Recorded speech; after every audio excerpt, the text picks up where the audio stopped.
Let's play some Monster Camp.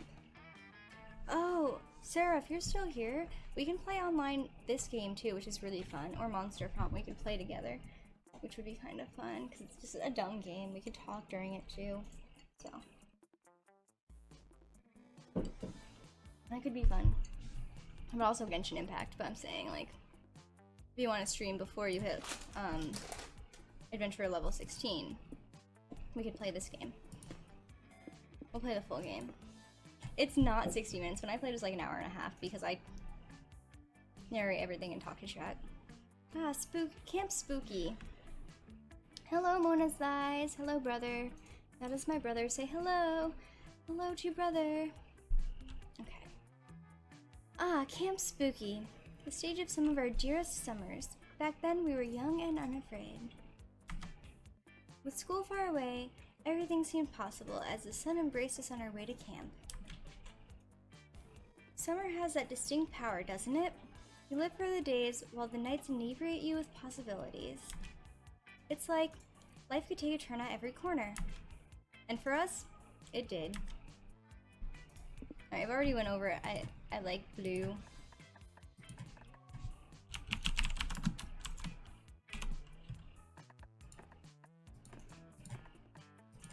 Okay.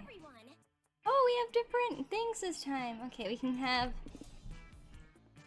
hard tact, the smallest violin, recorder, competitive tarot,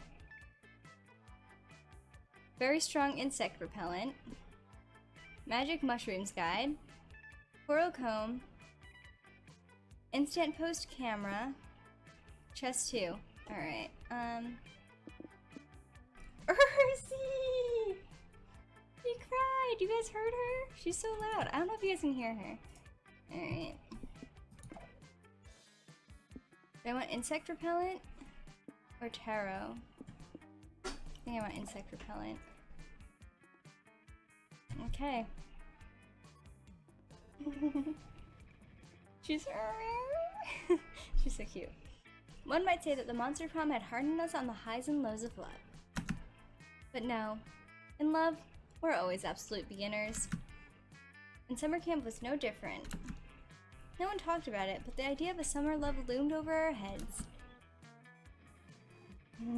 It's so cute. And my cat's over there. Both of them. The kitties. Rosa wants some of the whiskey that spilled. She says, wow, smells good. And so my cat would sound like if she was a person. Close to the last day of camp, there was a meteor shower happening. Just 5 weeks away. Everyone knew that if you were into someone, you were going to watch that damn thing together. So, a silent yet powerful pressure invaded us. It was the Monster Prom all over again. Everything seemed uncertain. Everything but one thing. Whoever we were asking on a meteor shower date, it was probably going to be one of the 6 coolest people on that bus. Joy Johnson Jojima, 23, a badass witch who wanted to chill a bit after saving the world countless times. Aaravi Mishra, a hot-headed adventurer possessed by a curse who had turned out to be the most annoying roommate ever. I think I'm gonna go for her this time, unless, I don't know, I think I'm gonna go for her this time. Calculator Hewitt Packard, a library computer who had become a sentient robot ready to experience life to its fullest. Dahlia Aquino, a buff blue demon and warmonger who had set her sights on conquering summer next. Damien LeVay, a fearless demon with a taste for destruction and a love of fire.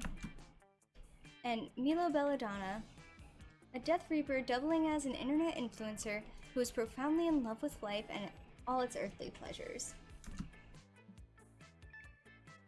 The bus trip was long, and all of summer could be shaped by the very first step well taken. And so it was clear. It all came down to breaking the ice and causing a good impression with the right person. Time to break the ice.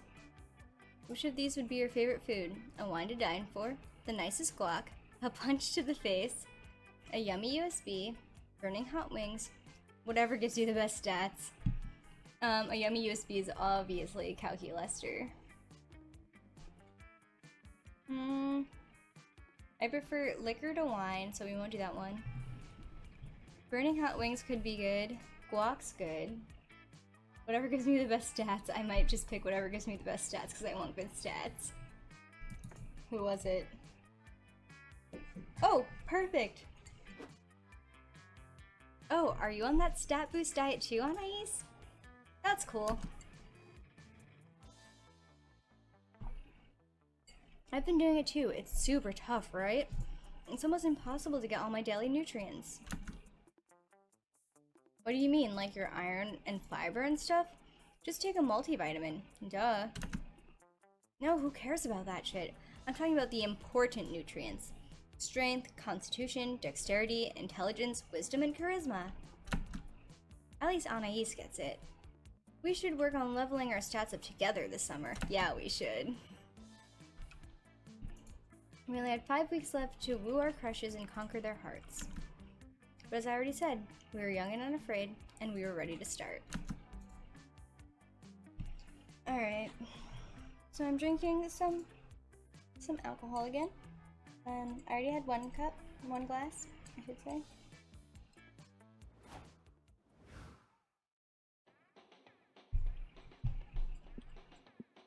Let's see. It's pretty, well-rounded right now. I don't like that. Scuba diving and finding treasure chests at the bottom of the lake. Wahoo!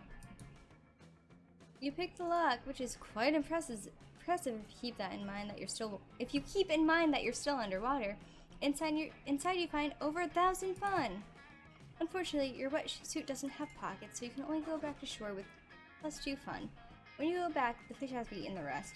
They're having a rape tonight. Okay, cool. Fucking fish. Afterward, you're very busily making a friendship bracelet, but spooky, when you see Aaravi power walking through your location with a look of fierce determination in her eyes. Okay, I slew the Dragon of Danger Mountain, found the incredibly rare ruby that somehow grows inside a tree, but only during the eclipse, and if you've leveled up... I tripped a jackalope and got the mouse's glasses back so I could trade the moose's glasses. I was right. The mouse's glasses back so I could trade him the seed for the bead and put it on the altar under the well after I drained it using the turtle. And I cleaned I cleaned the Aegean stables and picked up Wizard's Fart's dry cleaning. What's next? Huh? Sounds like Aaravi's having quite the day. You ask her why she's doing all of these random tasks. Ugh, don't get me started. She's been doing side quests helping everyone fight their enemies or find rare items, but she can't take the 5 minutes to find me pizza for my side quest. I already told you, ordering pizza isn't a quest with high enough XP reward. We'll do that after I do one last real side quest for the day. Want to come along and help out, Anais? 2 heads are better than 1. Hey, I thought I was your second head. I'm even keeping track of everything like you asked. Oh great, let's see what I've left you.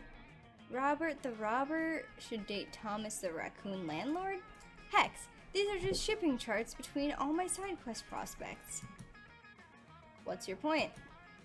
My point is, a list of who should fight and who should fuck, and a flowchart of love triangles does nothing for me in terms of figuring out my next move. Well, all those side quests do nothing for me in terms of finding me a pizza. Look, if I have to power through all these side quests, I may as well add some drama through my shipping flowchart so it plays like some sort of telenova in my mind.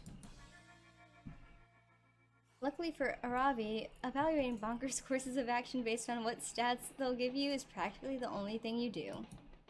Looking at Hex's notes, it's immediately clear which side quest will unlock the ultimate goal, making Aaravi smile. Alright, so I have fun.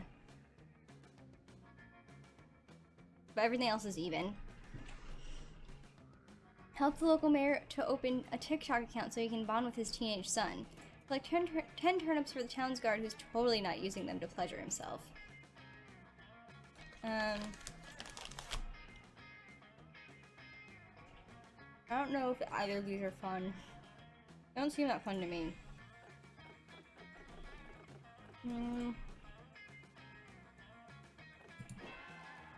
So bold. There's an awkward silence as you wonder if maybe you overdid it by adding the not using to pleasure himself part, which they all seem to realize meant he totally was. I live for the scandal of it all. Guard X Turnip OTP, let's go! As long as I get my loot and XP, I'm always collecting random shit for random shitheads, and I've never questioned what they're doing with it. I'm not about to start now. It's either just assume it's innocuous. 60 ore here, 5 apples there, 2 gallons of lube and a leather gimp mask, a dragon cock, you know, just normal stuff. Roger, let's go collect some turnips for stew, maybe. You agree to buy into this mass delusion and go get some very normal and non-sexual turnips. You have cheese to the psychic hog who tells you how to fight the Grew in the dark before giving hot cocoa to the snake for a back rub, and somehow at the end you have like 600 turnips.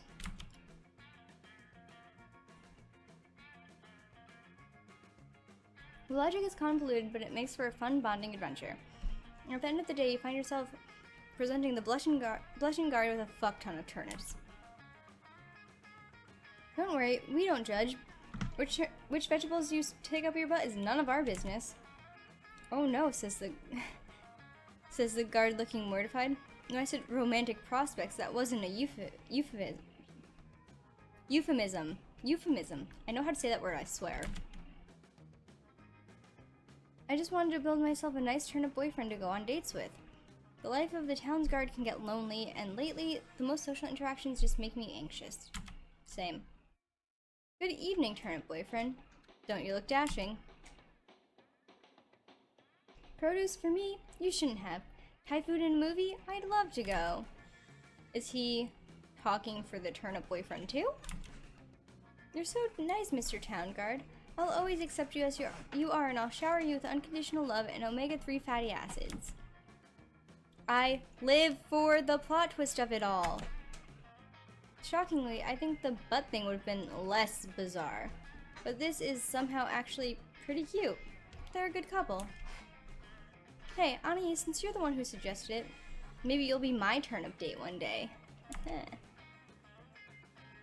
The mere suggestion gives you turnip +2 charm and turnip +1 smarts, which thankfully work like regular stats. Dope. A new day, a new adventure.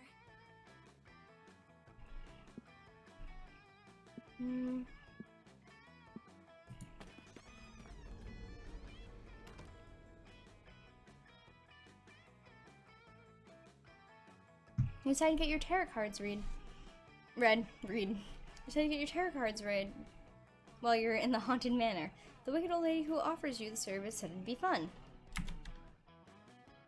The first card she flips over shows a photorealistic drawing of you flying on a hang glider directly into power lines. Oof. Is that good? You ask the psychic. She wordlessly puts her cards away and vanishes into the darkness. It's probably fine. You gain +2 boldness and a fun new phobia. Later, you're searching for the manor's most elusive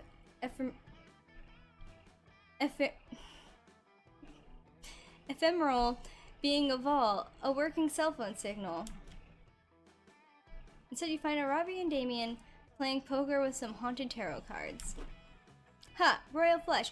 Hand that immortal soul over, baby! Whatever, I said it was my immortal soul. I traded a hobgoblin 10 rupees for this thing, so joke's on you. You have no control over my... Oh, he was just gonna drink it? Nice, I was in a soul-snacking phase before I discovered my one true love. The everything bagel. Oh, this sucks!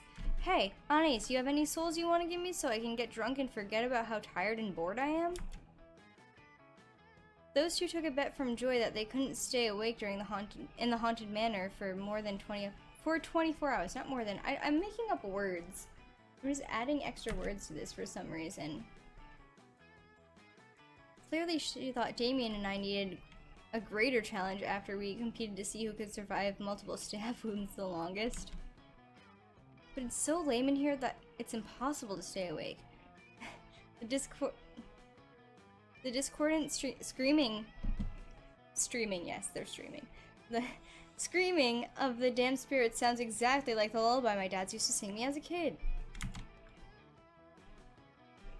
Yeah, and the bloodthirsty voices in my head repeatedly whispering, "Kill your father," are starting to give me ASMR.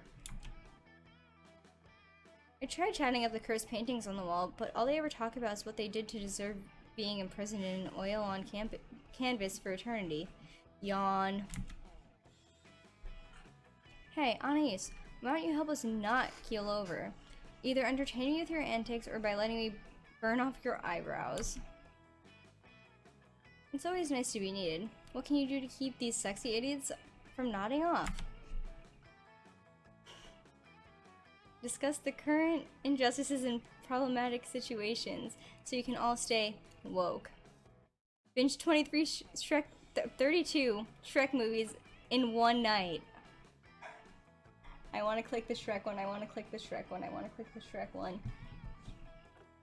I want to click the Shrek one. It's probably the wrong answer, but I'm doing it. Oh, it is so fun. Cool. Hey, that's a great idea. It'll be a relief to get the TV off this eardrum-shattering static channel anyway. I knew keeping the entire Shrek filmography in Aaravi's bag of holding would pay off someday. Yes, as you may well know, there are two main differences between the Monster Prom universe and your universe. 1. Monsters are real. 2. There are 32 Shrek movies. Fuck yeah. It's truly a blessed realm. You watch Shrek and quote the Onion monologue perfectly. You watch Shrek 2 and sing along to Jennifer Saunders' flawless cover of Holding Out for a Hero. You debate how the fuck Donkey got the dragon pregnant in Shrek the Third, and agree that Shrek Forever After was so forgettable I can't even make a good pop culture reference about it. Alright, time for Live Free or Shrek Hard. I love Shrek's action film, period. I'm more of a fan of My Neighbor Totoro Ogre. Bushy-eyed Lord Farquaad was the best thing that ever happened to his character. Bushy-eyed Lord Farquaad was the best thing that ever happened to his character. God. Judge me if you want, but my favorite is still Puss in Boobs. The only way to make Shrek better is by making it rated NC-17. You watch them all. Shrek Mall Cop, Shrek Noir, Shrek 27, it's just Shrek 2 but we renamed it 27. Shrek 30 Untitled, the experimental dadist Shrek in which Fiona contemplates a banana for 180 minutes, then vomits slime. Okay. Your all-nighter binge turns into 3 straight days of Shrek, but who's counting? Shrek is truly both love and life. You win the hell out of the bet, and at one point you even graze hands with your sexy friends while reaching for the popcorn. You gain +2 creativity and 1 fun. Shrek's always the right answer, isn't he? I aced this! Alright. Gotta go for my girl. After a long day of relentless horniness, you head to the campfire to relax. You find Milo, Aaravi, and Hex all gathered around their tray of delicious-looking cheeses. Ooh, I love cheese! Ah, perfect. Come join our tasting, Anais. We need a 4th anyway. As I was saying, I recommend that you begin with the 1,000-day aged Gouda.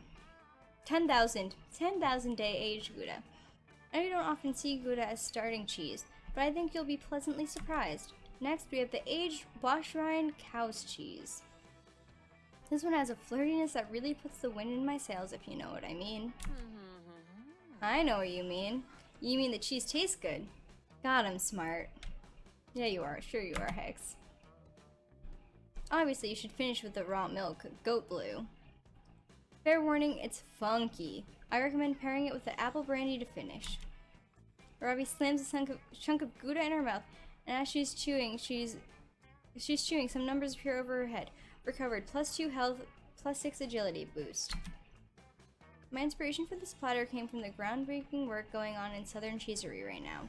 You'll notice that there's a certain lighter, airy quality to the finish. Wait a minute with the fucking adjectives, Milo. I'm confused. Who's winning? I can't believe I have to explain this to you, Aaravi.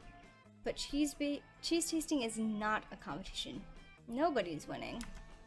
It's just like any other magical moment in life. You don't look at the moon to get points. You do it because it fills your soul up with the fragility of the universe. This isn't possible. Nuh-uh. I look at the moon to increase my wisdom stat. Literally everything is a competition. Everything! You're wrong, you little gremlin. But what about flower smelling? A competition for who can inhale the most pollen. Wine tasting? Good. A competition who can be the most pretentious asshole.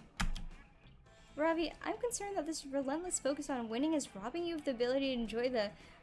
Ooh. I feel this. The competition of winning? That was like... I always wanted to win in high school. This was me. Can't date myself. Uh-oh. Oh well. Nice try, you wily Reaper, but I'm not letting my guard down. What is this? A clever tactic common to the professional cheese sports scene? Please, you guys, I just want to eat the cheese! You do too, but not as badly as you want to impress one of your two embattled friends. Quick, choose a side. Robbie, cheese tasting isn't a competitive game. It's a cooperative one. All of us versus the cheese, and we win by having a great time together. Robbie, Milo is trying to fool you. The winner is whoever eats the most cheese in 10 seconds. Hurry up! You warn Robbie that Milo is obviously trying to trick her. The rules are just like any other eating competition. Eat the most the fastest. That's completely wrong, Anais. I'm not trying to. I've got my stopwatch right here. Go, Robbie. Clock is ticking. It's too late. Aaravi is already force-feeding herself as much cheese as possible. For such a relatively small person, she's a fucking eating machine. Done. Level cleared. Hex, what's my time? That was 7 seconds and 3 milliseconds. A new record! Holy shit, fuck yeah! That Gorgonzolo really threw me for a loop, but ugh, my stomach. Eating a ton of dairy super fast might not have been the best idea. Aaravi immediately vomits on Milo's fancy platter. Ugh, nasty. Now I've got to sanitize this thing. I hope you're happy now, you fool. Hell yeah, I am happy. I'm a winner. And I subject my body to anything to win. Relax. Besides, she's gotta eat some bread or cheese or something to get her health back up. I've seen her do it a million times. Yeah, I should probably revive. Milo, got any more cheese? You wanna eat some more cheese after what you just did? My god. Well, no. I don't have any more. You literally just ate it all. Fine. I guess I'll have to eat this aged prosciutto I was saving for a boss fight, but I'll probably get some more on the ice caves anyway. Aaravi pulls some delectable looking prosciutto out of her bag. She starts slowly savoring it, carefully tasting one piece at a time. Wait, Aaravi, is that D'Espagna Iberico ham? I didn't know you had such fine taste. And look, you're even bothering to chew it this time. Well, yeah. If you don't savor it, you don't get the full health recovery. Duh. I guess you can all have some. Before you share Aaravi's charcuterie, and it's really the perfect follow-up to Milo's cheese platter. Aaravi hand feeds you the last little bit of prosciutto, and your heart races as her finger grazes your slightly chapped lips. Hell yeah. Hell yeah. We like her. I like the music in this game. What are my stats? They're actually pretty good. They're pretty even. We like to keep them pretty even, it makes it easier.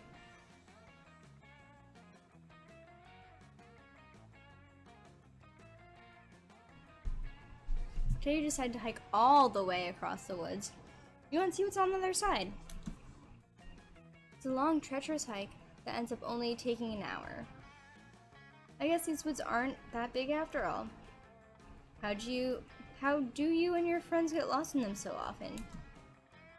Anyway, it turns out there's a library on the other side of the woods. You go in and read some books or something, and gain +2 smarts. You stumble upon Aaravi surrounded by an odd-looking group, an orc with a lute strung across his back, an elf with his bow, a haggard dwarven cleric, and some other cliches. Also odd is that Aaravi is repeatedly hitting herself in the head. It takes you a moment to realize that she's calling for Hex to come out. There you are! Where did you disappear to? Sorry, I was in your ribcage seeing if I could use it to cut strips of crepe paper into confetti, and then I got lost in your kidneys. Okay, whatever. Look, I gathered this group of valiant heroes, each with their own skill set, quirky personality, and dark backstory. Cool. Why? What do you mean, why? You asked me to. You said to organize a party. Honestly, I've never liked you more than I did in that moment. When I realized you were finally taking interest in the things I enjoy, and that you were getting excited to raid a dungeon. Raid a dungeon? No. Aaravi, when I said party, I meant party.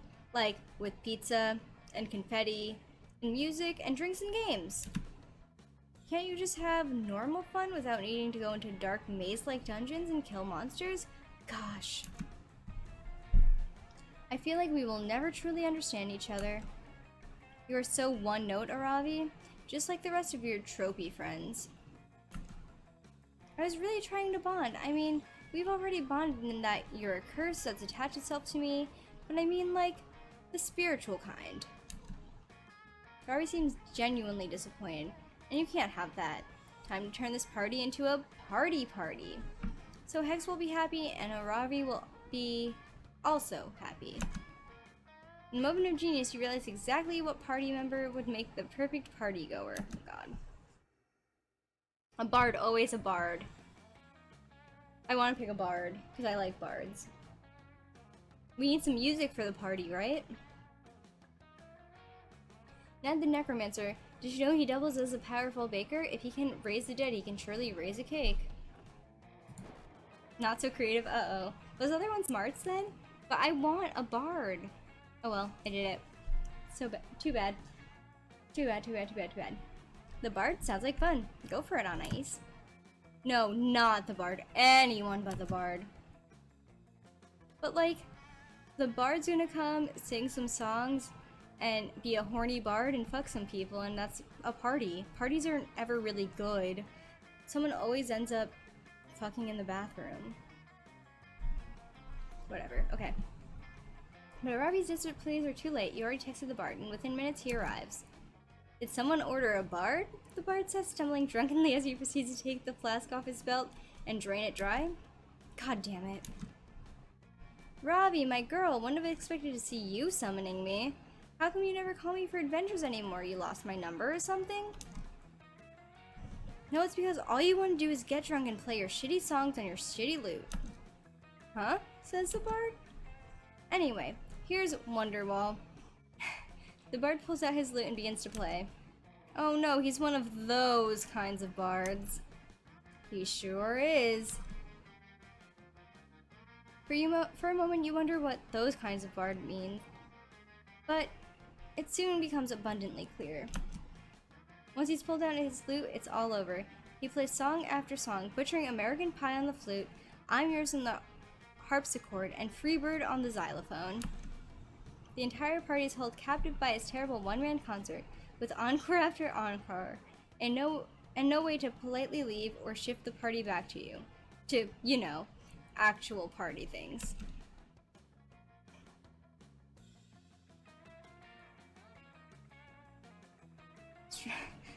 I don't want to sing. I guess I can sing. Strum us a song, you're the lyre bard. Strum us a song that slaps. 'Cause your singing's more fun than adventuring, and we're tired of checking for traps. I'm not singing this part because I don't like this part. Yeah, I'm out of here. He's your responsibility now, Anais. Seriously, have a great party. I thought Aaravi was ruining my fun, but somehow you ruined her ruining my fun. Incredible. It's a horrible party. By the time the bard is finished with his third encore of Ocean Avenue, he's drained you of a full -3 fun. I just wanted a bard. I didn't even take time to think about if it was the right answer or not. It's like, ooh, bard. He's not the fun kind of bard, though, clearly. I guess we'll just go get some fun. Alright. You want to go swimming, but it seems the god of the lake is in a bit of a mood today. It demands an offering before you can get in the water. The only thing you have to give is your favorite yo-yo, which you were playing with on the way here. Oh my god. I don't want bots in my chat, guys.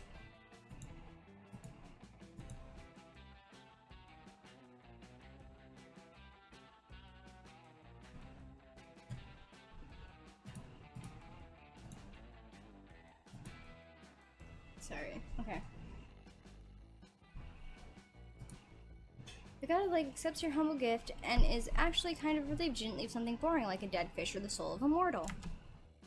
So in addition to gaining access to the lake, the god blesses you with +2 fun. Yay!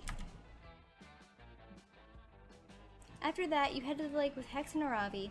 Aaravi is testing out her new Zora armor, and you're helping Hex chug as much lake water as possible. This is so awesome, you guys! I can breathe underwater and do a whirlpool attack. Gods, I'm so glad I spent a lot. So why do you spend so many rupees?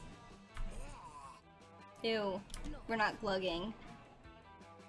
Sorry, my mouth was full of lake water. I was trying to say, fuck yeah, this is fun as shit. Lake time with Anais, freaking classic vibes. I said fucking, I don't know, I like censored it in my brain. Suddenly y'all hear a weird voice calling out to you from across the lake. Hail adventurers, heed my message. You look over and see an adventurer emerging from the trees. He's holding a leather scroll and he looks super stressed out. Huh, that messenger looks familiar.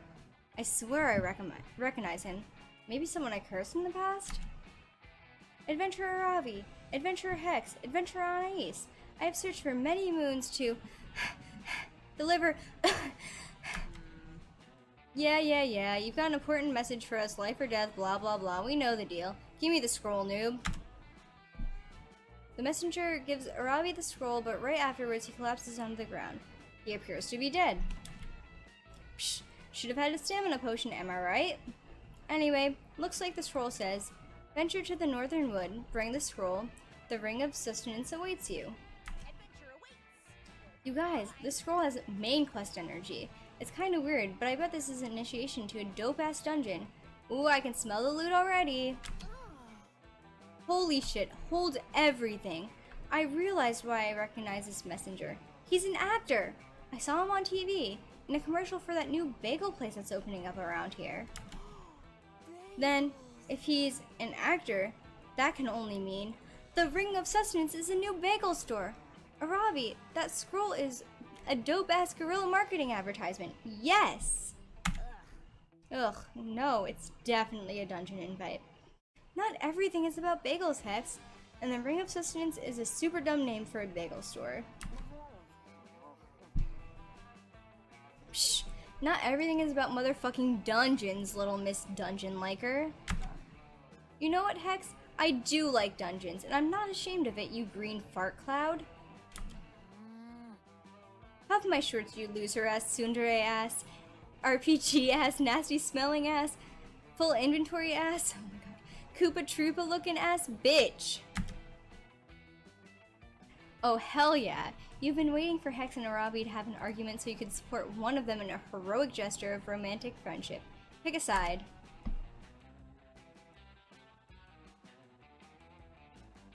Hex is right, I just found that messenger's IMDb page. His name's Todd Zombiehead and he's defo an actor. Aaravi's right, that's no actor. I can prove it by hurling his corpse into the sea. I feel like the top one's smarts. which I have the most of. But I don't want to pick Hex. Oh, Flanagan's sleeping. He's so cute. Let me take a swig of my drink that's almost gone, and then we can decide if I want to just go with Aaravi, even though I know it's probably what I have lower stats in.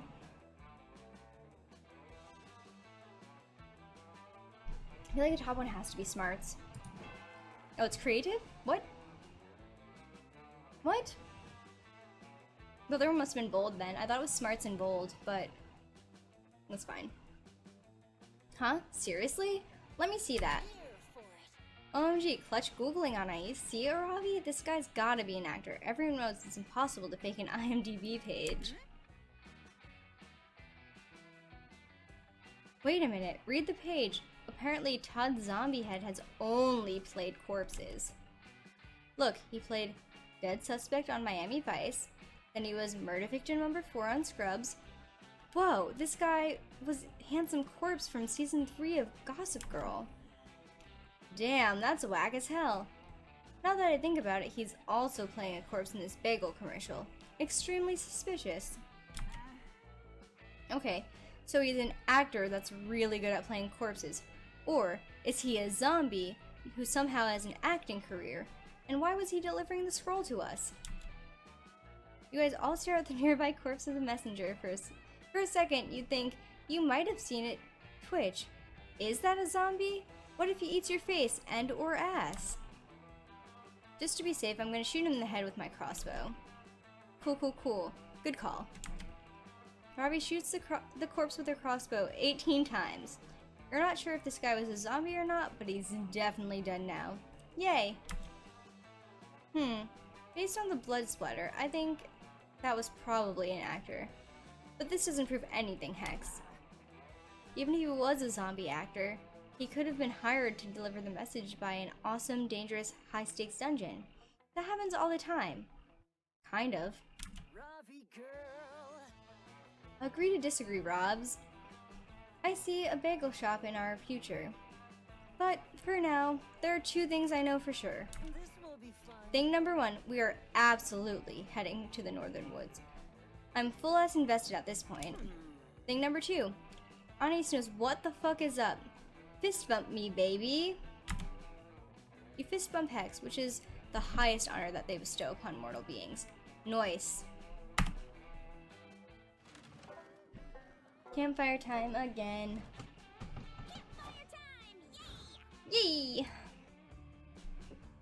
Should we talk to— no, he spreads gossip about me and I don't like it. I lose stats. I like him, I don't like his gossip.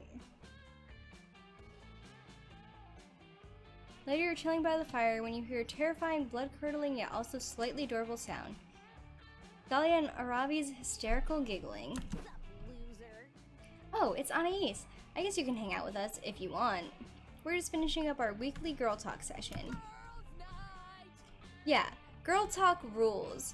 And Aaravi and I have so much to talk about. The next topic on our girl talk agenda is healthy eating habits. Yeah, good topic. I usually have a small breakfast, but I think the most important meal of the day is the one you consume right before the dungeon mini-boss fight. And obviously you should be eating top-notch ingredients. If you start consuming B-tier meals, you'll miss out on lots of potential stat buffs. Cool Ranch Doritos. Psh, you're the Cool Ranch Doritos. He just said Cool Ranch Doritos. Cool. Okay, sorry. Psh, you're the one missing out, Aaravi. Who cares if Doritos are D-tier items that technically lower your offense stats? They're a cheesy mouth explosion. It's worth it. Ha! That reminds me of a really awesome dinner I had a few days ago. Did you guys know that lit grenades are actually really high in fiber? If you have a demon metabolism like me, you gotta make sure to get plenty of soluble and insoluble metals in your diet. That's why I eat lots of airplanes. Oh, that makes sense. For me, I gotta keep a healthy balance between eating full meals and just regenerating using a flax potion. Potions are convenient, but you can overdo it. For real, It's like me in battle wine. I love to have 2 or 3 casks after a victory, but if I drink too many, I'll be slightly less bright blue the next day. Now we can't have that, can we? Dahlia, what do you think about that whole 30 thing? You know, the one where you're supposed to kill a whole 30 enemies every day for exercise? I get why people do it, but it takes a bit of the fun out of murdering if you've got to do all that enemy counting all the time. You two are such food jocks. What about you, Anais? If you're going to girl talk with us, you've got to give us the tea on your healthy eating skills. Quick, express an opinion on healthy eating habits. Impress one of these lethal hotties. Seize the moment. Honestly, my typical meal is eating 34 uncooked potatoes in the middle of a boss battle. I eat my enemies for breakfast and for dinner, and sometimes as a snack around 2 a.m. Obviously, I gotta pick the one for my girl. We are totally winning our lane. Whoa, I relate so hard.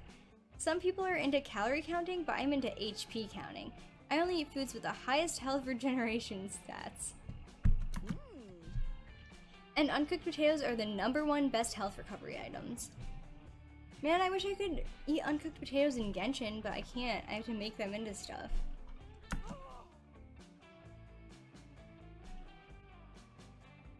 Damn, that's some valuable strategic info, Aaravi. I love girl talk. Just one question. Do the potatoes have to be uncooked? Ugh, yeah, they totally do. I've been begging Aaravi to make french fries or mashed potatoes, or even just one baked potato, but she won't do it.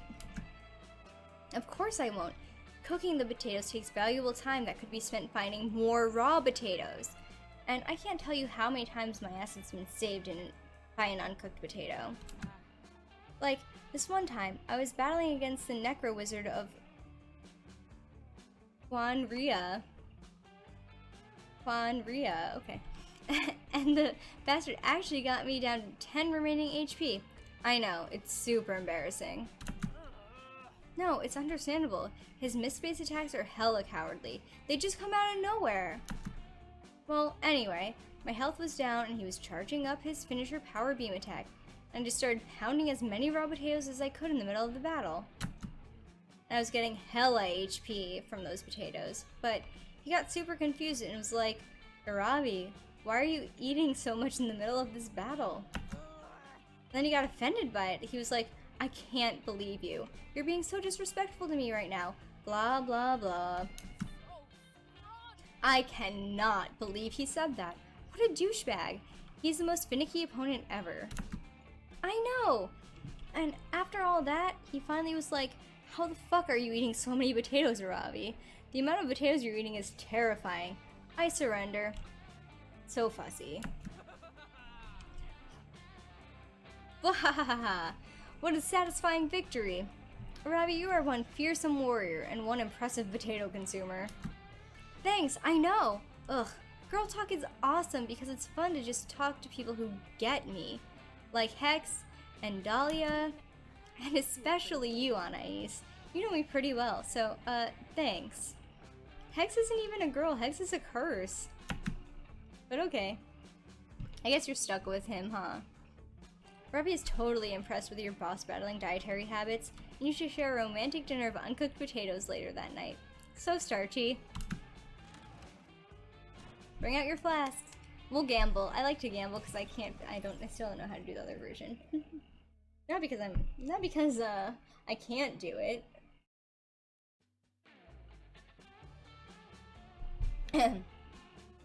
That weekend you visit your good pal Juan. He knows a thing or two about getting wasted. Bueno, bueno. Look who's here. I was just experimenting with these drinks here. I was about to throw them away, but I have a feeling you're reckless enough to give them a try, right? What about this one? Bone-hurting juice. No idea if I got the recipe right. Wanna try it? Otherwise, you can always have the mystery box. I feel like I should just always take the mystery box. Yeah, we'll do it. We'll do it. Whiskey. Okay. I personally cannot do whiskey. It makes me sick.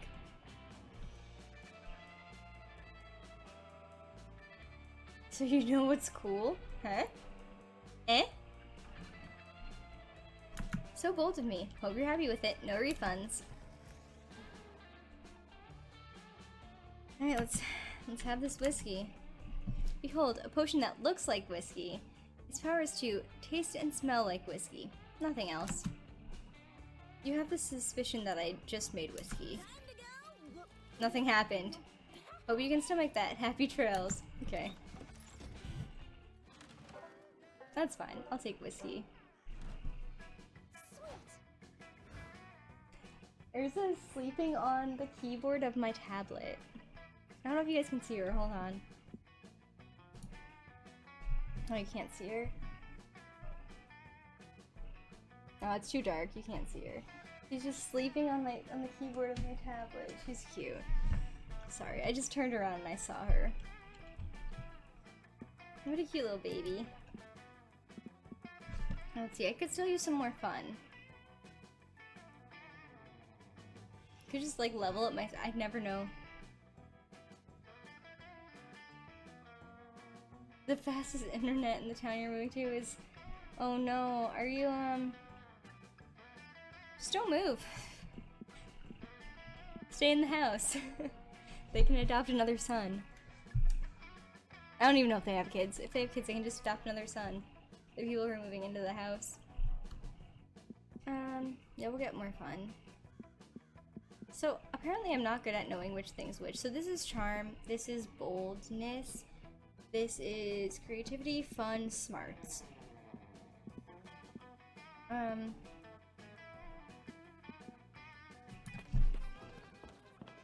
That day in Monster Scouts, you all learn to identify different animal tracks. First, you practice identifying beers, yes. We're... bears and deer. You start having to identify way more specific tracks. Now it's fine, I don't eat much faster than that anyway. I was concerned for a bit because one of the two ISPs has data caps, the second one is unlimited though, thank god. Okay. Yeah, that's gonna be fun, moving. Good luck. Alright, more specific tracks. You identify the tracks of a sculptor, half human, half sculptor. You follow the tracks until you find the legendary beast. The sculptor teaches you the basics of sculpture. You gain +2 creativity. Cool. You already knew Aaravi was loaded with bravery, determination, and chutzpah. But as she roots through her bag, it's clear she's loaded with some pretty sick items as well. Where are my battle axes? +1 through 200, all out of order. I got bored while you were sleeping and arranged them by color. Uh-oh. Ravi rolls her eyes and drops the battle axes on the ground. To be sorted later. Oh, here's Alexandria's cursed emerald diadem I found in that one dungeon. And may I just say, I'm very cool about not being the only curse in your life. Miss Mishra, how dare you litter the hallowed grounds of Camp Spooky? We don't like her. Oh, I'm not littering Camp Director Miss Weaving. I was just looking through my bag for... You're telling me that all these items were in one small bag? Likely story. What is this bottle of booze? That's not booze, that's my therapist. You need a second therapist to help you deal with the fact that you keep your first therapist trapped in a bottle. If that were true, which is obviously not, I can prove it. Let's see exactly what kind of spirits are in here. If it's Miss Geit's toilet wine again, I swear. Camp Director Miss Weaving raises an interesting point about keeping me in a bottle, Aaravi. Do you think you feel the need to keep people physically tied to you because of your brother Sally's Salil's disappearance? So you didn't sneak booze in. You snuck a pet into camp. That's even worse. I'm confiscating it immediately. She's not a pet. She's my therapist, and I'll prove it by showing how common level-headed therapy has made me. I've been working so hard at therapy. I'm getting so good at therapy. I appreciate the enthusiasm. I'm getting drunk. I'm sorry. Sorry about my words. I appreciate the enthusiasm, but therapy isn't something you get good at. No, I'm slaying therapy, and I'm going to prove it by Anais. How am I going to prove how good I am at therapy so Miss Weaving gives Nora back? You've done dream interpretation in therapy, right? Demonstrate analyzing the shit out of a dream. This may not be spooky high, but you can still ace this test. The ultimate test. The workshop. I can't say that. I feel like we gotta go so creative. I thought that one was creativity.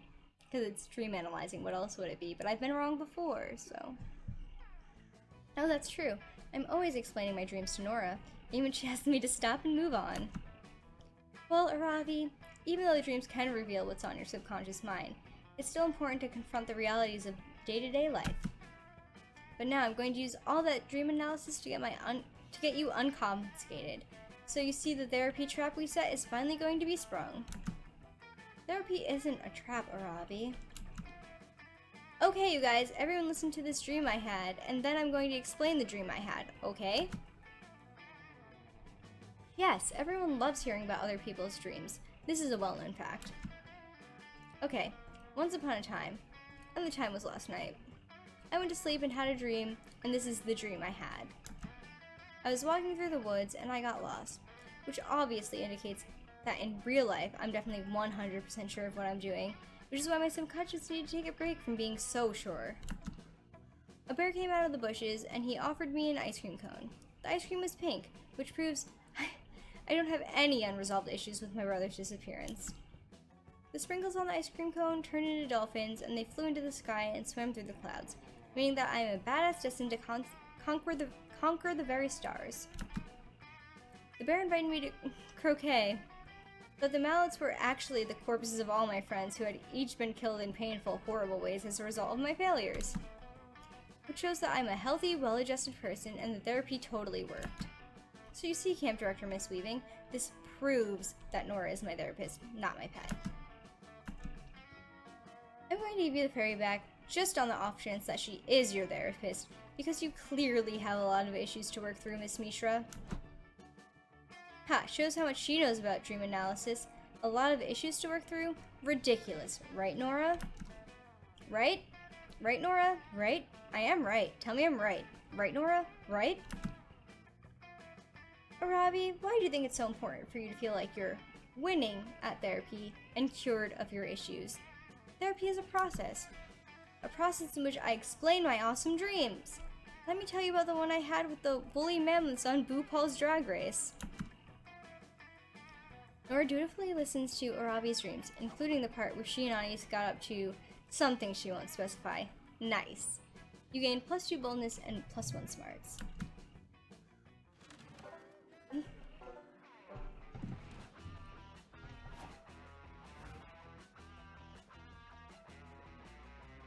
We're going back to the water. Last time I was getting fun for no reason, this time I'm not getting any fun at all. I guess Damien's more fun. You head to the lake and get your tan on, but as soon as you get up there, it starts to rain. Most of the beachgoers leave, but no, you will enjoy a fun lake day, damn it. You had a really rough morning, and you won't let anything else stop you from gaining fun. You aggressively splash in the lake and laugh as loudly as you can, hoping the clouds will give up on trying to ruin your day. Instead, the lake gets struck by lightning. When you wake up from the electrocution coma, you're unsure. The sun is shining, and you have a cool new facial twitch. You win. You gain +2 fun.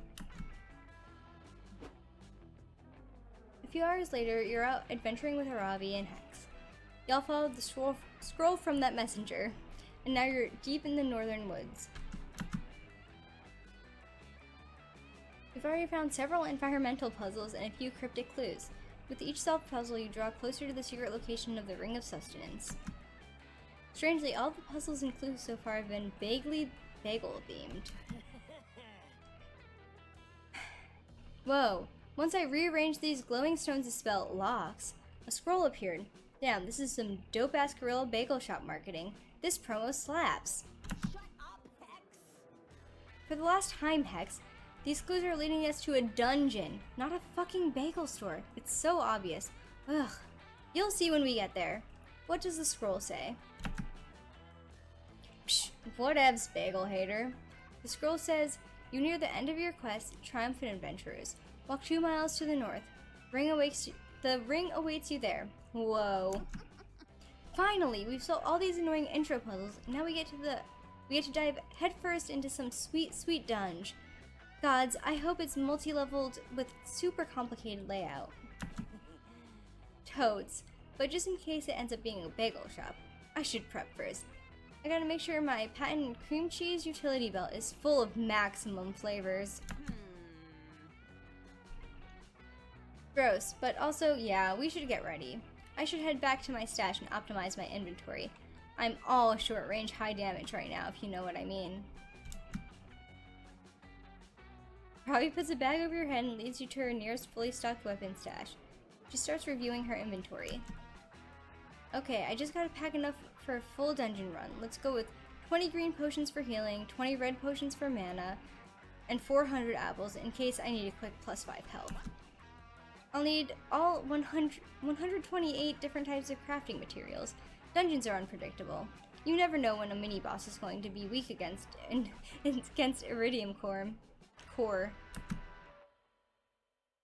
And then I have my weapons, obvi. As of now, I've got 8 swords and 14 crossbows equipped, each with slightly different attack and range stats. Those are all 100% necessary. Damn, Aaravi. Hoarders my hoarding addiction called, and they want their absurd collection of useless shit back. Okay, I have one last inventory spot open. Oh, I know. I'll take the Axe of Golden Demise. I looted off a Lightning Warlock mini-boss last week. Fuck that, Aaravi. You know we share inventory space, and I need that slot. I'm planning to get covered in schmear. So, I'm gonna take my package of 200 paper napkins. Napkins? They're a complete waste of inventory space. We're going to be fighting to survive in that dungeon, okay? I don't have time for your snack food nonsense. Ugh, dude, you take up like 99% of the inventory space. You can't give me one slot? Where did you learn how to share? The toilet school? Great burn, dude. Aaravi and Hex are fighting again, but lucky for them, you're an expert in conflict resolution. What's the best use for Aaravi's last spot?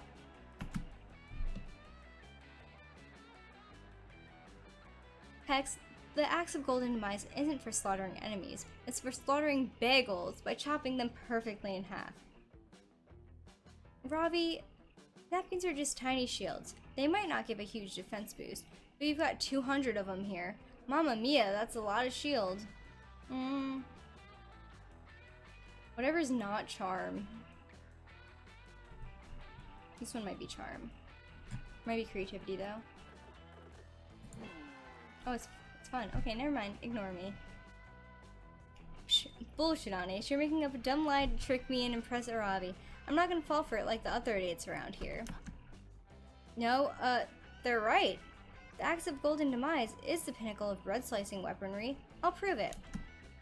Aaravi equips the Axe of Golden Demise as her default weapon. She now has immunity against lightning-based attacks. Alright, I'm ready. Now we just need a test bagel. Hex, got one on you? You know I do, mofo. Hex summons a bagel out of thin air. It's impressive, but also unsettling. Where the fuck did that bagel come from? Was it in their pocket, or one of Hex's supernatural abilities? Can they summon bagels? I'm the narrator and even I don't know. Throw the bagel at me as hard as you can. I'll show you the true power of the Axe of Golden Demise. Believe it. Whatevs, as I said before, I've said it before, I'll say it again. Bagel yeet! The bagel flies through the air and Aaravi slices it perfectly. The axe of golden demise shimmers as its legendary blade parts the bread in twain. Aaravi's technique was so flawless that she somehow toasted the bagel. One slice lands in Hex's hand and the other lands in your hand. Toasty. Oh my god, I was so wrong. This thing is awesome! Fuck the napkins. This is an inevitably sharp murder weapon. It's the ultimate bagel eating accessory. Yep, didn't you read the flavor text? This axe was crafted by a legendary blacksmith who was, made out of bread. Right on, Ace? Psst, thanks. I really want to test out this bad boy when we get to the dungeon. I'll slaughter a goblin in your honor. Once again, your conflict resolution skills have saved the day. Now prepare yourself. The ring of sustenance awaits.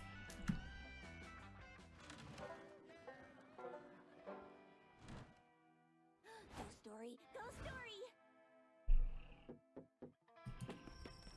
I might actually get a date this time. Probably not, though. I never get a date. You wander over to the campfire, hoping to peer pressure someone into making you a s'more. When you find Milo, Aaravi, and Hex, they're gathered around with notebooks. Hey honeys, check it out! We're doing poetry! It's like normal sentences, but deep. Exactly, Hex. As a reaper with the finest taste in living arts, of course, I'm a poetry stan.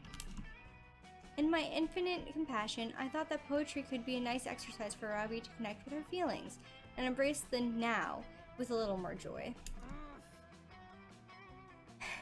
Grrr! I'm not saying all of those. As opposed to her usual blind rage. Come on, Aaravi. Poetry is tight. I mean, usually I express myself through the flavor of Pringles I'm eating, but Milo showed me I can also express those feelings with words. That's wonderful, Hex. You see, Ravi, dear. There's poems for everyone, like epics are poems too. An epic sounds right up your alley, doesn't it? Oh, thank you for the 50 bits, Band Fury. Oh damn it, I think I mixed your Pikachu stream. Yeah, that was yesterday, but don't worry, there's a VOD up if you want to go watch it. It was, Monster Prom, and then I played some, oh no, it wasn't Monster Prom, was it? It was Genshin. I played Monster Prom in the day. And then at night, when I was in Pikachu, I played Genshin Impact, which was really fun. But, I have my VOD up if you want to go check it out. But yeah, the Pikachu stream was fun. It was just really cozy. I like cozy onesies. I like cozy clothes when I stream. I just don't really get it. I mean, my grandmother used to read the... I'm drunk, I can't say words. Okay. The Bharata when I was a kid. That one was cool, and it might count as an epic, I guess. And I'm trying to put my feelings into this poem, but the only feeling I have is a deep desire to win. You have a desire to win? What do you want to win? The battle against your own vulnerability? No, you doof. I want to win the poetry, obviously. Aaravi, this is not a competition. Poetry is the opposite of competitive. You're insulting Sylvia Plath by implying otherwise. As usual, Milo's just lying to my face so they can get an advantage in this poetry battle. Nice try, Milo. That trick won't work on me. Besides, I've told you this over and over. Everything is a competition. Everything? What about, I don't know, sleeping? Yes, it is. It's a competition for who can get the most of it. Or I can do a challenge run to see who can survive on the least sleep possible. Ugh, well, what about yoga? A competition for who is the most bendy and sweaty. Duh. Wait, why don't you guys listen to this poem I just wrote? Bagels. They used to be everywhere, but now they are inside me. It's a metaphor for consumerism. Milo's getting frustrated with Aaravi's lack of vulnerability, and Aaravi's about to physically fight Milo. Intervene before someone's feelings get hurt. Ever heard of slam poetry? It's poetry that can turn into a blunt weapon to beat your opponents with. Whoever can club an enemy to death with their poem is the winner. Ravi, you haven't even been writing poems. These are just walkthrough guides. If anyone here is a winner, it isn't you. Oh, a critical hit. Whoa, did you just say blunt weapons? I specialize in blunt weaponry. No, Anais. Slam poetry is a form of poetry reading that rewards the most ham-fisted performance possible. It's too late. Aaravi is no longer listening. She's rolled up her poems like a newspaper, and she's using them to beat the shit out of a pair of nearby goblins. Those goblins were clearly just taking a union-approved smoke break from their normal gig of being dungeon monsters, but Aaravi doesn't listen when they insist they're off-duty. Even though the goblins are screaming in pain, they do seem to like Aaravi's poetry. If we're going to die, at least we were beaten to death by such beautiful words. Have you seen any loot around here? Ah, sick. Check out the loot I got from those dead goblins. 2 whole packets of cigarettes. Nice. Do you even smoke? Fuck no. But I can craft, I guess a cigarette helmet? Is that a thing? Well, I'm scandalized by this violence, but, do you feel a bit better now, Aaravi? Yeah, it felt kind of good to let it out like that. Maybe poetry really is a good outlet for anger and other bad feelings and stuff. I finally understand poetry. It is truly a beautiful art.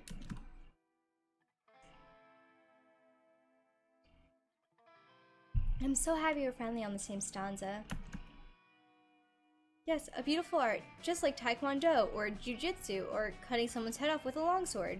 I wanted poetry! You know what, Milo? I think I'll definitely be writing more poetry in the future, especially if I run into any more low-level creatures. Aw, that's adorable. I'm so happy I could help. And also, I was right from the beginning and I knew it. Anais, you know that teaching Aaravi to beat people with poems just to gain her affection is super irresponsible, right? And being irresponsible is what I'm all about. Fist bump. Heck yeah, everybody's happy. Except those goblins who are near death. But you didn't come here to fuck a goblin. Unless there's some sort of super secret ending for that, in which case you're game. Alright, we're a little bit more than halfway through, guys. Alright.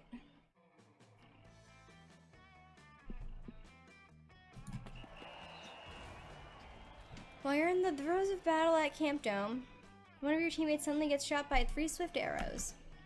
While slowly dying, he asks you to take the +2 charm he had hanging around his neck in a silver locket.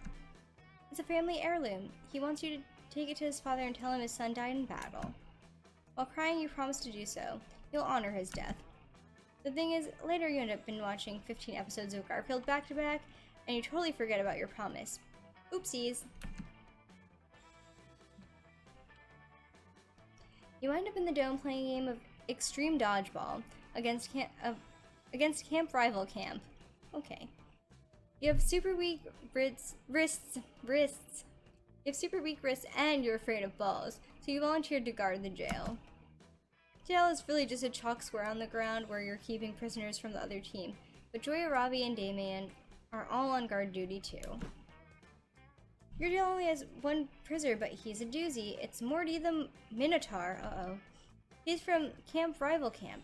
He's the sexiest, over-sexualized half-man, half-bull you've ever seen. Wahahaha. I may be inside your jail for now, but I bet I'll be inside your bodies before long. Damn, you did not just listen to whatever Morty said. You were way too distracted by the way he slowly ran his palms over his veiny, thick, bullish thighs. Shut up, Morty.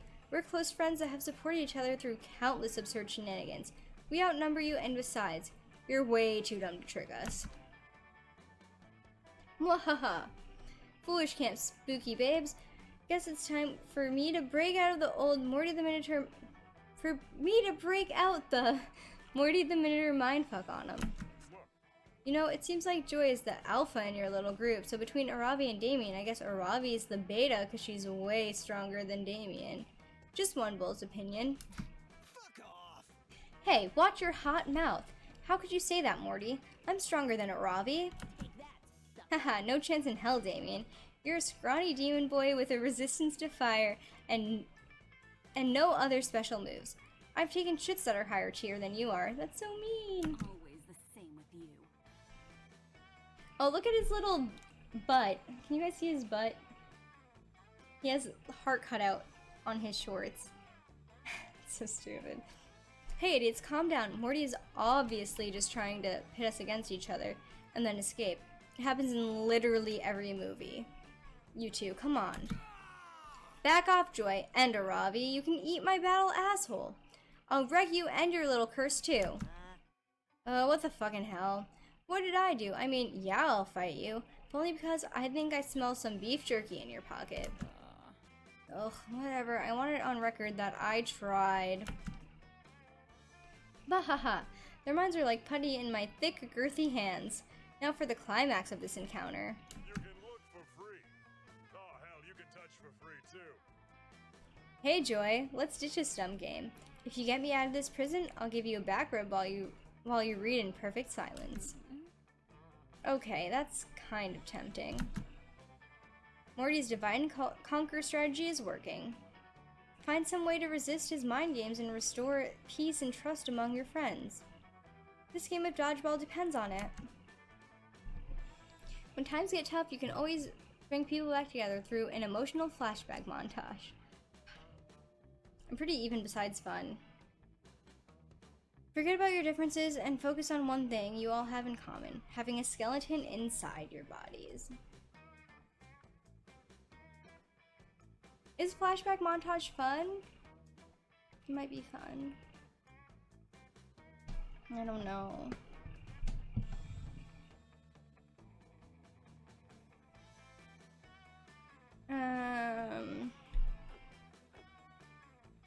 This one might be fun. Fuck. But I think it'd be fun to have a flashback montage. This one's probably creative? Yep, okay. In an attempt to get your friends back on the same team, you remind everyone that you all have skeletons inside your bodies. That's what really matters here, you know? Seriously? Anise, that was a wildly idiotic comment. Literally everyone has a skeleton, and that fact is totally irrelevant to our current situation. We're not going to bond. Wait, Joy, I could be wrong, but are you upset? Are you just upset because you don't have a skeleton that's inside your body? Ugh. No, Damien, of course I have a skeleton inside my body. Thank God. You're one of us then. Yeah, Anise is right. I mean, without my skeleton, it'd just be a bag of flesh filled to the brim with blood soup. A flesh bag with blood soup? That sounds like the most metal possible dish to bring to a summer potluck. Good one, Ravi. You all laugh and laugh and laugh at Damien's hilarious joke. Man, it really feels like you're about to come together despite your differences. No, my psychological manipulation is failing. I must do something before I get a panic erection. What about Hex? They don't have a skeleton. Huh? Yeah, I have a skeleton. Wait, really? I guess my question is, how do you have a skeleton?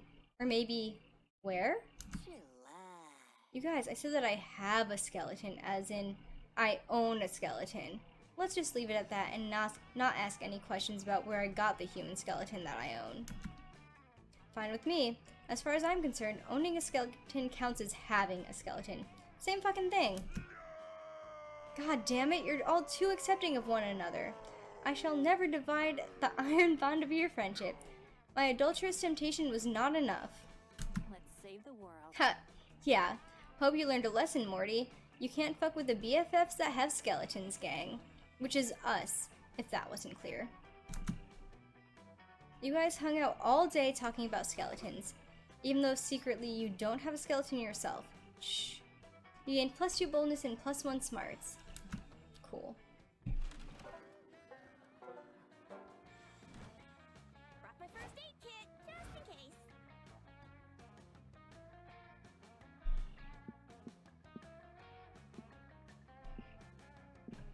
We're going back to the lake, guys. I'm sorry. So much lake time. I just don't have a lot of fun. I feel like I pick the fun option too often. That day you go diving to see what's at the bottom of the lake. You find a comic book. You pick it up and it's so interesting you stay there reading it. This is bad, since you cannot hold your breath indefinitely. You rush to the surface, but before getting there, you drown a little and some lake water gets in your mouth. Gross. You swallow some weird stuff that was in the lake water, like a whole jellyfish and +2 fun? What was that doing there?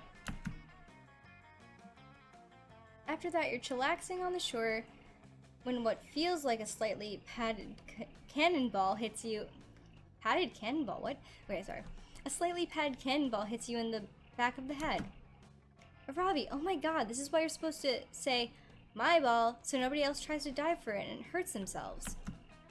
What are you talking about? I pelted Anais on purpose. Physical aggression is the only way I know how to express my interest in others. Interest? Anyway, Anais, I'm glad you're here. Hex recently became obsessed with Olympic volleyball and has cursed me with the plague of fear of missing out until I play a game with them. Since we're confined to one body, we can't really be on separate teams, so want to play with us? Well, maybe it's just the concussion talking, but sure. You're always down for some possibly violent activities with Aaravi and Hex. But wait, this still isn't fair. Aaravi and I are technically a 2-person team. We can't play Anais 2v1. Good point. I'm all for having unfair advantages, being that I'm the hero and all. It seems a little much. Why don't you have your curse join your team too, Anais? That'll definitely be fair.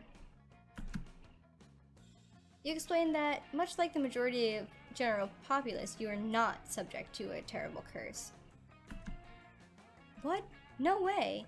If you don't have a curse, how do you explain your crippling anxiety, bad breath, and weirdly shaped elbows? I do have crippling anxiety. Maybe I have weirdly shaped elbows, I don't know. Well, don't worry. I know tons of bougie curses that I can hook you up with. Who'd you want? Smile Dogs? Smile Dog, James Dean's little bastard? OG cast of Spider-Man? Turn off the dark? Hard pass. You really don't trust that Hex has your best interests at heart. Besides, you'd rather impress these two by getting your own cool curse. How are you gonna do it? Attempt to retrieve a sacred artifact from the sacred volleyball temple. Look at Reflection in the lake and say, Bloody Mary Extreme Beach Volleyball Edition 3 times. Well, the second one might be bold. This one might be boldness. Let me have another. I'm almost done with my other drink. Yay. That's fun? That's fun? God damn it. See, it says the balls. That should have been boldness. Whatever. Whoa, the balls on this person, dragging a curse out of bed without a warning. I was just gonna send a text. You recite the curse chant and are indeed possessed by the spirit of an over-sexualized volleyball player. But the spirit knows nothing about volleyball, only how to jiggle all over the court and be impractically sexy. Hello, Anais, you're supposed to serve the ball, not motorboat it. Apparently, the only thing you can serve today is looks. Specifically, bad ahegao faces, and unsubtle miniskirt panty shots. You weren't even wearing a miniskirt before. Oh, it's like looking at 2 water balloons stapled to a toothpick. I'm uncomfy. Let's get out of here. You try to stop them and play the game properly, but you can't stop jiggling. You may never stop. You jiggle so hard that -2 boldness and -1 charm jiggles right out of you. Oops. I don't know how that one wasn't bold. Maybe the other one was bold, but that doesn't even make sense. The other one was more fun, seemed like more fun than bold. Whatever. We don't have time to go for anyone else. It's already the end of week 4. We have 1 more week, so. Did you find Joy and Aaravi hanging out near the campfire? This is normal. They're gathered around an eerie bloodstained skull made entirely out of gold and valuable jewels. It looks priceless beyond words. This isn't normal. It's so beautiful and it looks anatomically accurate. I wonder if they used a real-life skull as a mold, or if it's an actual skull cast in gold. Either way, it's badass. I'm reading ahead and saying the words that I'm reading instead of reading while I speak. It's so pretty that I don't want to eat it. I've never felt this way before. Is this love, you guys? Is this feeling love? I mean, obviously this thing is both, 1, a dangerous magic object with incarnate power, and 2, an insightful metaphor about how capitalism entombs our minds in endless greed. You ask him, what the fuck is up with this super wax skull? Such a twist. Oh, this? Isn't it obvious? It's a MacGuffin, that is, an object that's going to be very necessary to the plot and central to the motivation of the main characters. Joy's totally right. You have no idea what this skull is for, but you can feel the narrative importance radiating off of it.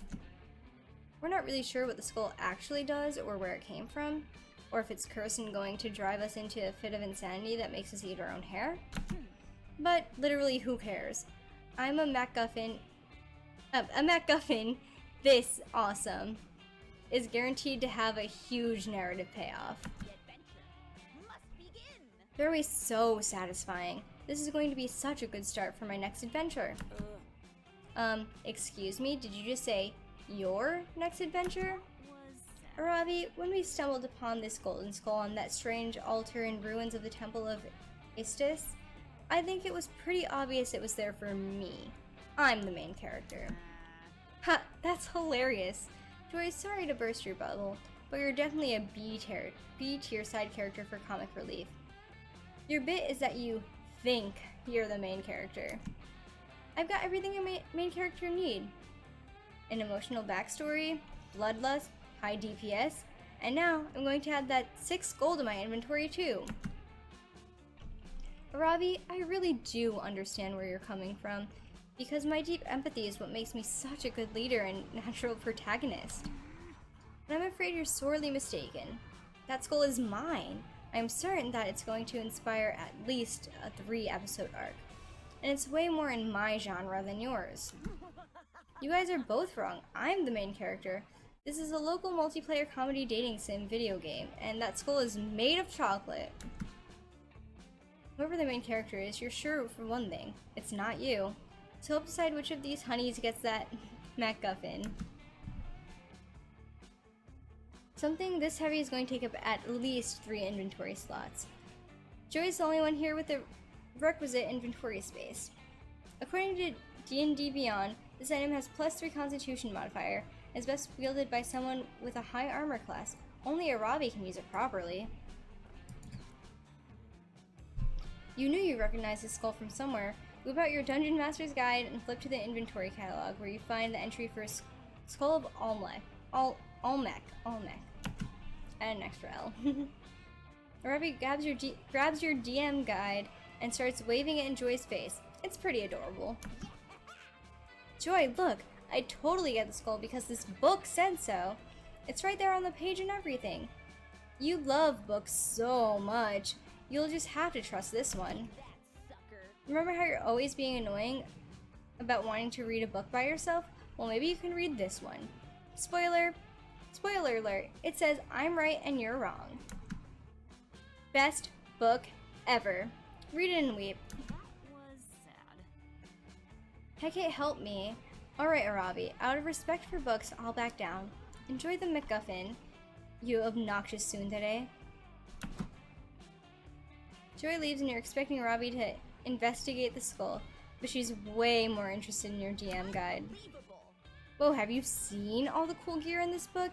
Listen to this. There's an item called Mental Health Kit that's imbued with power of 3 therapy sessions. Holy shit, that's dope. And check out the Infinite Stream Collapser. It has magic that combines every TV streaming service into one mega stream. I can watch it all. Oh my gods, there's just so much to choose from. I need the Bare Hands and the Goblin Demoner. For sure, and I bet the Horniness Detector could come in handy. But the coolest item of all is definitely the Hammer of Emotionally Cathartic Victories. I don't care what it takes, I'm gonna make that my default weapon.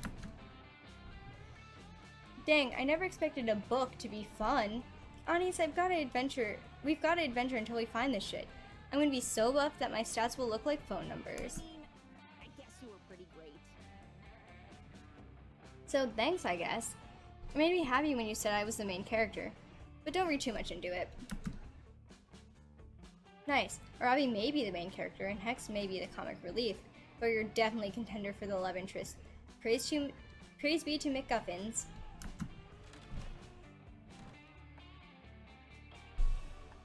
We're just gonna pick the mystery box, probably. Weekend arrives, and so it's time to visit Juan, the small magical Latino cat. Look who's here! Welcome to my bar! Really, I don't know who in their right mind would take such a risk. I guess you have more thirst than common sense. Anyway, check this drink out. Ooh, this is a Cosmo. No idea if I got the recipe right. Wanna try it?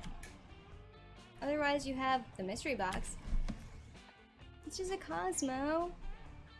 But it looks like it's a fancy Cosmo. Has like a ring around it and... we gotta go with the mystery box. We have to. I already said I was only gonna go with the mystery box. Ko-fi beats to relax / study to. Ko-fi beats, sorry. Bold of me. Hope I'm happy. No refunds. Bye, Juan. Let's see what it does. It is a drink I created for when I need to go long hours studying music. I'll surround you with an entrancing embrace of lo-fi. Surrender to the power of lo-fi. Oh, now we're talking. This is the part where I leave before you puke all over me. Ciao.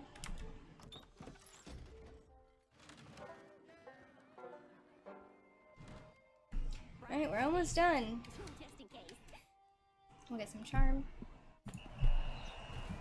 That day at the Camp Dome, you all do thumb wars. That means the campers are waging war against the thumb warriors, the supernaturally buff thumb monsters from Camp Thumb. Surprisingly terrifying. You all were sure to lose, but thanks to your quick thinking, you hatched a plan to fight the thumb warriors with their greatest weakness. Herders without opposable thumbs. Oh no. Some may say that your team is sticking a pack of rabid mountain lions on the competitors is cheating, but you prefer the term strategic. You gain +2 charm. You link up with Aaravi to help her loot the bodies of the dozens of campers who have perished during today's camp games. Another locket containing a photograph of a family who will never see their son again. These campers are dropping the worst loot today. On the bright side, I've decided to take up figure drawing, and these dead bodies are good practice. Check it out. This is just a stick figure with the words "pretty dead" where the face should be. It's conceptual. Anyway, I'm bored. Wanna go bug that hot bat lady posing for all those cameras? What? Sure enough, there's a young adult bat hybrid surrounded by cameras wielding a very fancy looking longbow. You follow Aaravi over to see what's up. Hey, who are you, and why are you being interviewed in the Camp Dome? You mean you haven't heard of me? I'm Batness, a friend of the people and sworn enemy of the Chancellor. Who's the Chancellor? You don't know who the Chancellor is? His disinformation is more powerful than I could have imagined. But with my bow, I'll... Hey, that's a cool bow. I do archery too. It's kind of my thing. Haha, no, sorry, you don't do archery.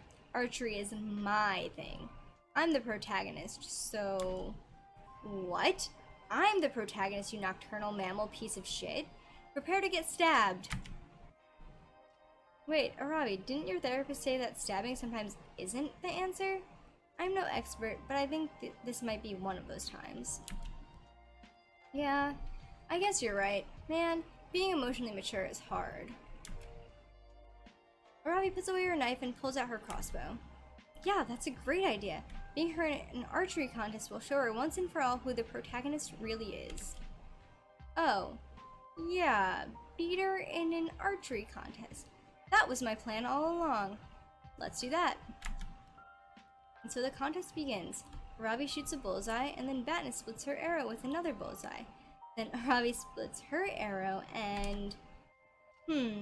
Unless Aaravi can come up with a more impressive shot than repeated arrow-splitting bullseyes, This contest is never gonna end. Any ideas? Forget the bullseye. Look beyond mere appearances and shoot for the bull's heart. Shoot Pat is so hard the arrow hits her in the feelings.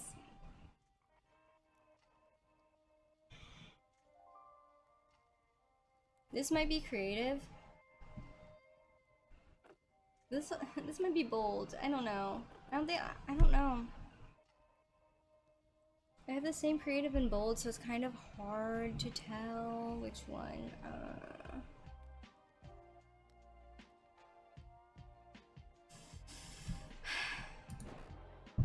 It was creative. What was the other one then if it wasn't bold? Whatever. No, I'm definitely not gonna get a date. Way ahead of you, Anais. She's not. She was totally surprised by your idea, but she's pretending it was her idea to maintain a sense of control over the situation. Hex, you know I hate when you broadcast my thoughts and insecurities. Whatever, let's do this. Aaravi loads your crossbow and lets an arrow fly. It sails through the air and buries itself into the fletching in Marty the Minotaur's heart. Yes, critical hit. You're dead, you stupidly sexy Minotaur. No, I'm not. The only thing you've killed is the emotional baggage that was keeping me from declaring my love for Batness. Wait a second. Which arrows was I using? Aw man, arrows of love again. This is worse than when that bear I shot started liking all my selfies on Instagram. Quiet, minor supporting character. I'm about to tell this hypersexualized man-bull hybrid why we can never be together, even though I can totally imagine fucking him. I'm about to tell you that we must be together despite your objections, because true love conquers all, and if I do not have sex 4 times a day, I will literally die. Haha, yes, I can feel my power growing. Forbidden romance only makes young adult protagonists stronger. Watch this. Alas, Morty, although I can almost taste the sweat glistening on your exposed pecs, it's too dangerous to pursue this relationship. Also, I don't know if I can trust you. These are all reasonable concerns, but counterpoint, I'm very horny at all times. Okay, that's enough, you two. Morty, get out of here before I shoot you with one of the arrows that makes your dick fall off. I'm sorry, Batness, but my love for you is exceeded only by my love of not having my dick fall off. Goodbye. I'll see you back at Camp Rival Camp. Yes, even better. Painful breakups only feed my angst. Thank you, person whose name I have not even bothered to remember. Fuck, why isn't shooting and threatening to shoot people solving this for me? It always solves everything. Thanks a lot for your shitty idea, Anais. You try to protest that this isn't your fault, but Aaravi is loading up an arrow from a quiver labeled Ants with Guns. You flee the scene, leaving behind 2 boldness and 1 fun. Alright, 1 more. Let's go.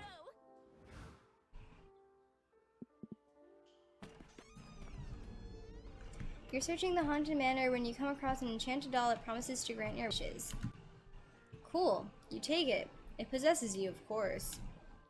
It turns out the spirit that was inside it is exactly like you in every way, so nobody notices the differences. The only difference is that this spirit is a little bit bolder than you, so you basically gain +2 boldness. Afterwards, you meet up with Aaravi and Hex. Ever since you received that mysterious scroll, you 3 have been on a long, arduous quest. You've solved countless puzzles, followed clue after clue, prepped your inventory, and now you're finally here. The secret location of the Ring of Sustenance. Boring. What the fuck? It's just a big dumb wall. This isn't a bagel shop or a dungeon. I want a refund. Wait, Hex, check out those mysterious runes carved into the wall in cuneiform. It translates to, sacrifice the blood of a fool to summon the manager of legend. Aaravi slits your finger open and smears your blood on the wall. Suddenly, the ground below you starts shaking. The wall crumbles away and opens up a huge, dark cavern. With a bagel shop inside, there's a grand opening sign, a line of adventurers out the door, and a papier-mâché bagel on the roof. What? What is this place? Did I eat too much pain again? Am I hallucinating? You're approached by a goblin. Hail and well-met adventurers, 'tis I, the manager. You've done well to reach this place. Welcome to the Ring of Sustenance. Wait a minute, this place makes no goddamn sense. Is this a dungeon?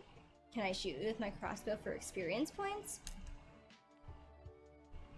Sort of. You see, this place used to be a legendary dungeon, built to challenge the strength of humanity and protect the secret power of the gods. But we ran into a cash flow problem. Dungeons are wildly unprofitable. Turns out inviting adventurers to loot your treasures is a bad business model. Who knew? So we've rebranded. Welcome to the Ring of Sustenance, the world's first X-Dungeon bagel shop. Enjoy the handmade bagels and the many lethal traps. We are totally winning our lane. Huh? That's not such a bad idea, actually. That's not such a bad idea. It's not such a bad idea, actually. There we go.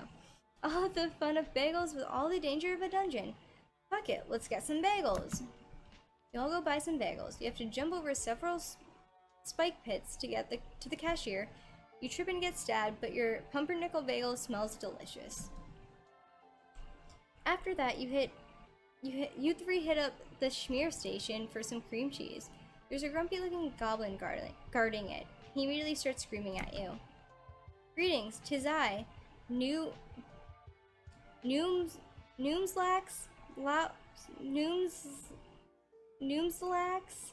the Schmear Guardian. If you wish to enjoy the cream cheese on your bagel, you must beat me in a battle of wits. You may choose any of my many schmears, but be warned, one of these cream cheeses is chock full of deadly poison. But which one? This is my dark game. Choose. Fuck yeah. So it's a randomized life or death skill check? Fuck yes, we'll play your game. Ravi girl. Focus, Aaravi. If we lose this game, we won't get any cream cheese. A bagel without cream cheese isn't a bagel. We have to get this right. 5 massive lukewarm vats of cream cheeses are in front of you. Which one is poison? Guess right and you'll, hopefully, impress your 2 hottest friends.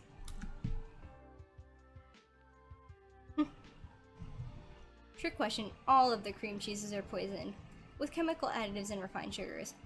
It's obviously the one labeled poison-flavored cream cheeses. I feel like this is creative and this is smart. Yeah. Whoa, for once Ani's isn't lying. That cream cheese is actually labeled poison-flavored. Gotcha. Take that, sucker. Ha, for a battle of wits, you look pretty stupid right now. You thought you were so smart, but you never predicted Anais would have such baller reading comprehension skills. Are you certain that cream cheese contains a poison? Perhaps it's a ruse, a deception, a witty trap. Nah, we're sure as shit, dog. That's the poisoned one. Final answer. Drats, you win, adventurers. It's all because of that stupid health inspector. It's all because that stupid health inspector forced me to label my poisons. Oh, I read it right the first time. It was just a typo. I liked it better when this whole place was a dungeon. I killed way more adventurers. Since you won the Battle of Wits, you all get cream cheese on your bagels. Yay! That was totally worth risking your lives. Are you gonna finish that? You know what? I'm gonna go with the poison-flavored cream cheese. I literally can't die, so I think I should be chill. Munch munch. Damn, this schmear is pretty dope. The tastes just like cheddar Cheez-Its. Best bagel ever. Yeah, I gotta admit, you're right, Hex. This place is pretty awesome. It's nice that they clearly label their poisons. Most bagel places don't bother to do that. Do you want to be my support? And I really like how the 3 of us have so much fun together. We're a really well-balanced adventuring party. You blushing, Ravi? You wanna have a big old threesome? LOL. Oh my god, Hex, shut up right now. The mere mention of the word threesome gets you +3 boldness. You eat bagels all afternoon with Hex and Aaravi. Your official BFFs. Alright, I don't think I'm gonna get a date, but I might. I messed up twice.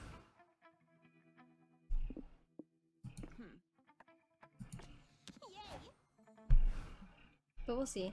You look for Aaravi and Hex. Hey, Anais. What an adventure, huh? Bagels forever! No, but really, it was awesome. Come to think of it, Ravi, summer camp is coming to an end. And if I remember right, experiencing the joys of summer camp is what I demanded for the curse to be lifted. And you delivered, girl. So, go ahead, take off the necklace. You're free. Right. I don't know if I want to. What? Seriously? Yeah, why not? It's not that bad to be cursed, you know? You're obnoxious, but like, the good kind of obnoxious, if that makes sense. Totally. The good kind of obnoxious is my middle name. And hey, I mean, I like being here. Your soul is comfy. I wouldn't mind extending my stay a bit. Me neither. So it's set. Hex and Aaravi is here to stay. We should celebrate. Anius, you want to join us? You've been a big part of this after all. You do. You three celebrate all the way until sunrise. It seems Hex's influence over Aaravi has been good at getting her to chill some more. And so you dance, you laugh, you make a toast to life, Say, Hex. and then Wanna share? you do some more. Ooh, ooh! That night is one of those summer memories you'll think fondly of many years after today. And it will feel surreal, making you think your youth was some sort of strange territory where anything could happen. So I think I was just lucky that I got the actual quest, like the 3 quest things correct. Because I got other things wrong, but I think I got the quest ones right. So I think that's why it worked. Like embracing the night and life itself, along a monster slayer who would have tried to murder you just a few months ago, and her ancient curse. A toast to life and its strange, beautiful twists and turns.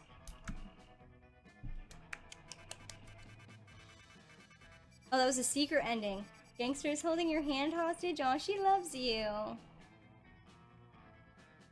Cool. We did it.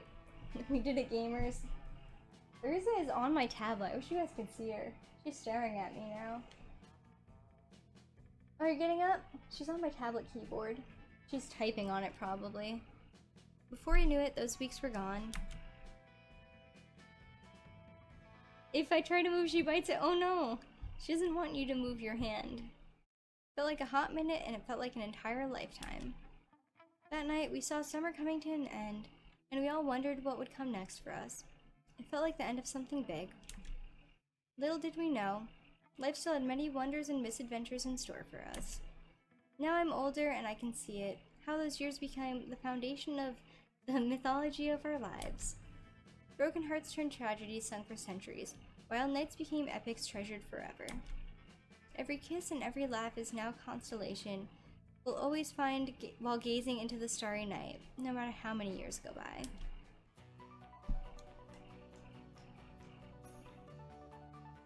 This is looking at the tablet now. Are you looking at what you're doing? Yay, we did it! Just unlock the flask, Genie. Cool. Unlocked poison, oh good. Unlocked stats smoothie. Dope.